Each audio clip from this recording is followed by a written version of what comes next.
बिस्मिल्लाहिर्रहमानिर्रहीम। Dear students, अस्सलाम वालेकुम। जैसे कि PSY 611 का GDP ओपन हुआ है और इसका जो सलूशन है इसी वीडियो में मैं बताऊंगा, लेकिन बताने से पहले मेरी रिक्वेस्ट है और रिक्वेस्ट किया है, पुराने सब्सक्राइबर्स तो ऑलरेडी जानते हैं, लेकिन जो न्यू वीडियो वॉच करें और जिन्होंने अभी तक साइकोलॉजिस्ट कम्युनिटी यूट्यूब चैनल को सब्सक्राइब नहीं किया, तो उनसे मेरी बहुत हम्बल रिक्वेस्ट है कि kindly Psychologist Community YouTube channel को सब्सक्राइब करें, वीडियो को लाइक करें, क्लासमेट के साथ शेयर करें।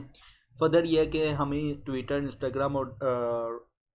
इंस्टाग्राम और टिकटॉक में फॉलो करें, फेसबुक पेज को लाइक करें और Inner Psychoflix YouTube channel powered by Psychologist Community Inner Psychoflix YouTube channel को लाजमी तौर पर सब्सक्राइब करें अगर आपको मॉडर्न और इस्लामिक साइकोलॉजी के हवाले से जानने में इंटरेस्टेड है।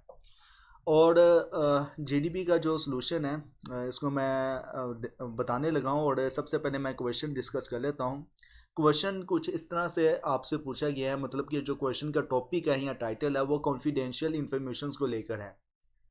तो क्वेश्चन कुछ इस तरह से आप स्टूडेंट से पूछा गया है कि क्या कॉन्फिडेंशनैलिटी तोड़ना या ख़त्म करना, मतलब कि क्या कॉन्फिडेंशनैलिटी को ख़त्म करना जो कि कुछ सोसाइटल बेनिफिट्स दे सकती है, कॉन्फिडेंशनैलिटी कीमती है?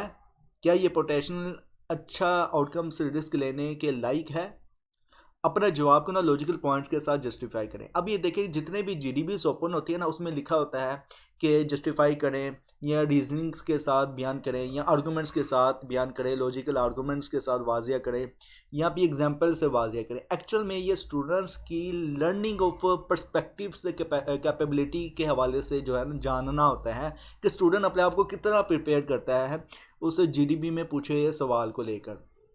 हर स्टूडेंट्स डिफरेंट मटेरियल्स उठा सकते हैं। डिफरेंट ज़रूरी नहीं है कि सिर्फ जो सोल्यूशन वीडियो के स्टोर में बताया जा रहा है इसी को आप एज इट अपनी वर्डिंग में या चेंजिंग करके आप बयान कर दें। नहीं, आप जितनी भी टेक्नोलॉजी एडवांस आ चुकी है, AI टेक्नोलॉजी आ चुकी है जिनमें ChatGPT, मेटा AI है, तो इसी तरह बहुत से प्लेटफॉर्म्स हैं, उनका भी इस्तेमाल कर सकते हैं अपने नॉलेज को बुलेट करने के बाद। फिर आप GDP का आंसर राइट किया करें। आपके पास 2 दिन का गैप होता है, 1 दिन का गैप होता है, तो कम पेश 4 घंटे 3 घंटे डिफरेंट सोर्स ऑफ मटेरियल्स को रीड करने के बाद आप अपना ओपिनियन लिखा करें। तो ओपिनियन जो होता है वो एक किस्म का GDP होता है। और GDP कौन कंडक्ट करता है? आपका क्लास टीचर कंडक्ट करता है। एक फिजिकल ड्रिल होती है बेसिकली कि ये जान सके टीचर कि कौन कितना नॉलेजेबल है स्टूडेंट्स। तो GDP अब ये वर्चुअल में है तो ज़ाहिर सी बात है कि वर्चुअल में हम ये करेंगे। अदरवाइज़ जो होता है GDP एक किस्म का प्रैक्टिकली तौर पर एक कंपटीशंस होता है स्टूडेंट्स का आपस में। ओके, अब इसलिए तो जब आपका GDP पोस्ट हो जाता है ना तो फिर जितने भी स्टूडेंट्स ने GDP पोस्ट किया ना उनकी लिस्टें आ जाती हैं जब रिज़ल्ट जो है अनाउंस होता है। और वो इसलिए सारी स्टूडेंट्स की लिस्टें आती हैं ताकि आप हर एक स्टूडेंट्स के जो आर्गूमेंट्स है, लॉजिकल रीजनिंग्स हैं या उन्होंने जो भी आंसर दिया है उनको कंपेयर कर सकें कि मैंने कौन सा आंसर दिया था, फलां फलां स्टूडेंट्स ने कौन सा आंसर दिया था। तो लिहाजा अब आप इजीली समझ गए होंगे स्टूडेंट्स। अब मैंने जो आंसर इस क्वेश्चंस के GDP को लेकर कुछ इस तरह से बताया है कि कॉन्फिडेंशनैलिटी साइकोलॉजी का ना एक बुनियादी एथिकल प्रिंसिपल है जो क्लाइंट और प्रैक्टिशनर के दरमियान ट्रस्ट बनाता है। कॉन्फिडेंशनैलिटी तोड़ना चाहे सोसाइटल बेनिफिट्स के लिए हो बहुत सोचने समझने का काम है और सिर्फ उसी सूरत में ठीक है जब एथिकल और लीगल ग्राउंड्स मजबूत हों। अब लॉजिकल आर्गूमेंट्स किया है मैंने, क्योंकि लॉजिकल आर्गूमेंट्स मांगे थे ना, लॉजिकल पॉइंट्स के साथ या लॉजिकल आर्गूमेंट्स के साथ वाज़ेह करें, तो मैं यहाँ पे लॉजिकल पॉइंट्स ही लिख देता हूँ, ठीक है, आर्गूमेंट्स रहने देता हूँ क्योंकि ऊपर जो क्वेश्चन में मेंशन किया लॉजिकल आर्गूमेंट्स पॉइंट्स मेंशन किया। तो पहला जो लॉजिकल पॉइंट है वो है प्रेजर्वेशन ऑफ ट्रस्ट, मतलब कि ट्रस्ट की अहमियत। कॉन्फिडेंशनलिटी का ट्रस्ट जो है वो बनाता है, कॉन्फिडेंशनलिटी होती है वो ट्रस्ट बनाता है जो इफेक्टिव थेरेपी के लिए ज़रूरी है। अगर ये ट्रस्ट टूट जाए तो लोग ना मदद लेना छोड़ सकते हैं जो लंबी मुद्दत में ना सोसाइटल के लिए नुकसानदेह हो सकता है। नंबर 2 पे लॉजिकल पॉइंट है societal good versus individual harm.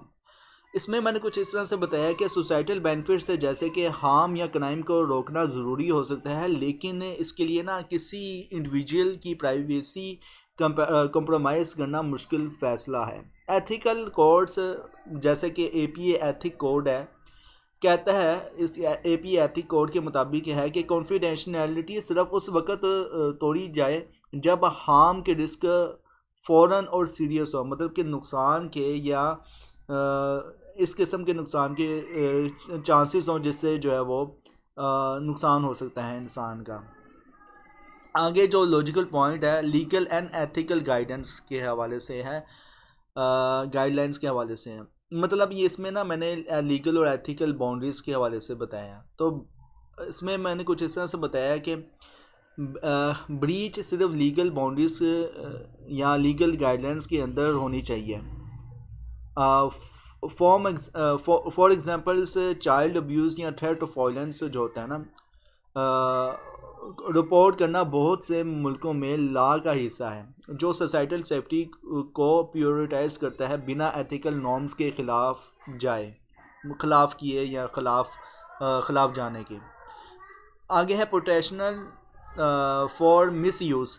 इसमें मैंने बताया है कि अगर कॉन्फिडेंशियलिटी मतलब कि प्रोटेक्शन फॉर मिस यूज़ से मुराद है कि मिस यूज़ का डर हो, अगर कॉन्फिडेंशियलिटी सिर्फ सोसाइटल बेनिफिट्स के लिए तोड़ी जाए तो इसका मिस यूज़ हो सकता है, जो स्टिग्मेटाइजेशंस या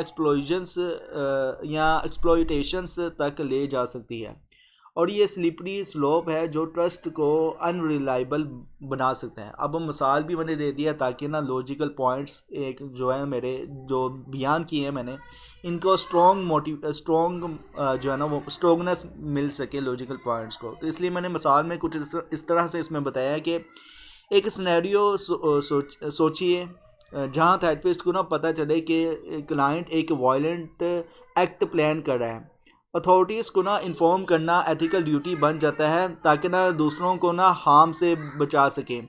लेकिन अगर कॉन्फिडेंशियलिटी बिना किसी एविडेंस के तोड़ी जाए तो अनजस्टिफाइड इंस्ट्रक्शंस हो सकती है जो एथिकल नॉर्म्स के ख़िलाफ़ होगा। अब जैसे कि हर एक जीडीपी आप भी राइट करते हैं और मैं भी जो जीडीपी जो भी प्रोवाइड करता हूँ वीडियो की सूरत में या मैनुअल सॉल्यूशंस की सूरत में, मैं लाजमी तौर पर अपनी डिस्कशन जो होती है ना उसको क्लोज़ करता हूँ। जब आप स्पीच दे रहे होते हो ना तो फिर स्पीच में अपना कंक्लूजन भी दे रहे होते हो, ठीक है। तो मैंने जो डिस्कशंस अपनी क्लोज़ की है कंक्लूजन की फॉर्म में, वो कुछ इस तरह से की है कि कॉन्फिडेंशियलिटी को तोड़कर सोसाइटल बेनिफिट्स के लिए रिस्क लेना सिर्फ उस वक्त ठीक है जब इमिनेंट डेंजर या लीगल ऑब्लिगेशंस हो।